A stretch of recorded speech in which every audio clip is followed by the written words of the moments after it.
What is up, guys? This is me, Johnny Cooper 64 here with another YouTube video, and Spyro the Dragon Remaster just got announced and it's called Spyro Reignited Trilogy. We also got an official trailer which shows the gameplay of the game, and I'm just gonna say this, it looks absolutely beautiful. I actually thought they were going to go for the Insane Trilogy version where it was realistic but cartoonish in a way, but they made it fully cartoon and the style looks similar to the Skylanders game, mixed with a bit of, Breath of the Wild. The game will of course, include the original trilogy remastered from the ground up like Crash Bandicoot Insane Trilogy, and the game is being made from, Toys for Bob. People thought it was Vicarious Visions that was making the remaster, but it turned out to be false. As you can see, Toys for Bob didn't make a Skylander games last year and this year, so that explains why they didn't make it, because they were working on this Spyro remaster this whole time, while Vicarious Visions is working on a new Crash Bandicoot game. But Vicarious Visions could have also helped, Toys for Bob a little bit, just like how Toys for Bob helped Vicarious Visions for the Insane Trilogy.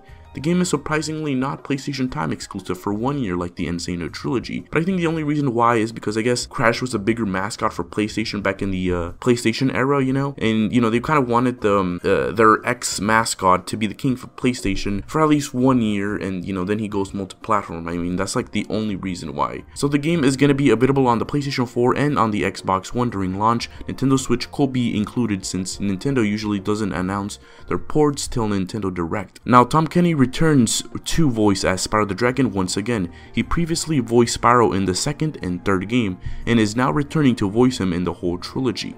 So that's pretty cool for him to return, since usually actors who voice a character in a current game do the voice for the I guess the new game, like the guy who voiced Spyro in Skylanders, but Toys for Bob went for the classic voice actor, and he is known for being the best voice actor for Spyro the Dragon, so I guess Toys for Bob made a good choice on that, picking the best Spyro the Dragon actor to voice as Spyro. The rest of the cast for the voice actors is currently unknown, so we're gonna have to wait and see on who voices the rest of the characters. Now, they said they won't use the pre-console music from the original. They're going to be remaking the music, like how Vicarious Visions did with the Insane Trilogy. Toys for Bob is going to reimagine the soundtrack that Stuart Copeland did for the original trilogy. I hope it stays true to the original while making it more, I guess, more spectacular to hear, more improved, even though I don't think they can improve it, but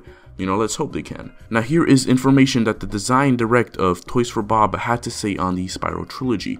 Basically everything you need to know for the remastered trilogy. Given the intense passion the fans have for the original trilogy, we are approaching development with reverence, a deep respect for all the decisions that went into making the original games. In the interest of getting the feel right, one of the first things we agreed upon internally was that Spyro's original movements, metrics, speeds, and accelerations for walking, running, jumping, charging, gliding, flying, swimming, hovering, and more should be matched as closely as possible. And in a small vein, an authentic recreation of the platforming gameplay throughout the expansive and enhanced levels of the original trilogy will require the dimensions and collisions details of the world geometry to come very close to matching the originals. Needless to say, the Dragon Realms of 2018 utilized considerably more polygons than their 1998 counterparts. So I guess what they're trying to say is that kind of like how Insane Trilogy did it, how the physics weren't the same with the original trilogy.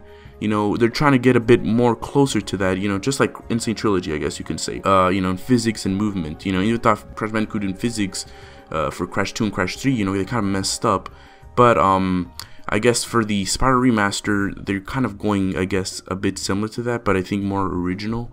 I'm not sure if it makes sense. And for the platform gameplay, I guess they're trying to stay as true as as the original. And I like how they're treating the originals, along with Toys for Bob, loving the original Spyro the Dragon games, way before they made a Skylanders game. I have faith on Toys for Bob on making the Spyro the Dragon games and the Spyro remastered trilogy.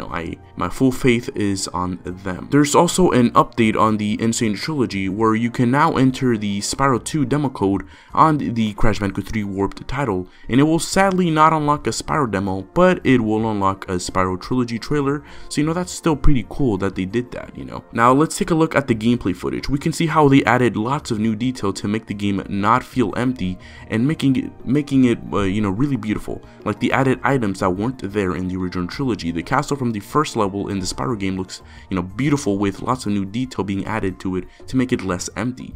Everybody is redesigned as well. Sparks and the enemies are redesigned and look completely different, but they still look fantastic while making it true to the classics. Spyro the Dragon's model looks absolutely amazing as well. I'm glad they went for the classic design instead of his Skylanders design. I think everybody wants the classic design.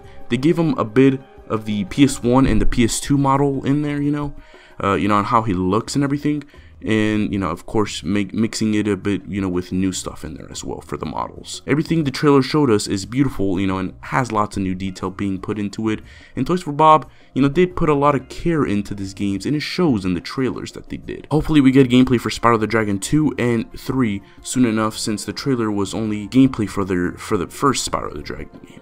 They did the same with Crash Bandicoot during his first trailer debut. Spyro the Dragon now has an official Twitter and an official YouTube channel along with his own website. The game is now available for pre-order on the PS4 and Xbox One, and the games will be releasing on September 21, 2018. So this also means that Toys for Bob has been working on the Spyro the Dragon Trilogy remaster for like a long time, since last year, I guess you can say. So they have been putting lots of stuff into it, and I don't think they're going to be changing much since there's only like a few months left till release date, along with it being cost $39.99 like the Insane Trilogy. I expect more gameplay to be shown in E3 2018, but now classic Spyro and Crash are finally reunited for years to come, and hopefully it leads to a crossover. And this is kind of like, I guess, also like in before Skylanders, how Crash and Spyro, they appeared in lots of promotions together.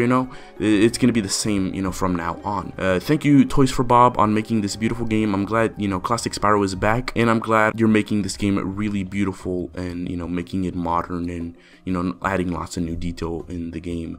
And I'm going to be pre-ordering the game as soon as I get money. What are you guys' thoughts on the Spyro Trilogy remaster? Let me know in the comment section below, and I'll see you guys in the next one. Peace.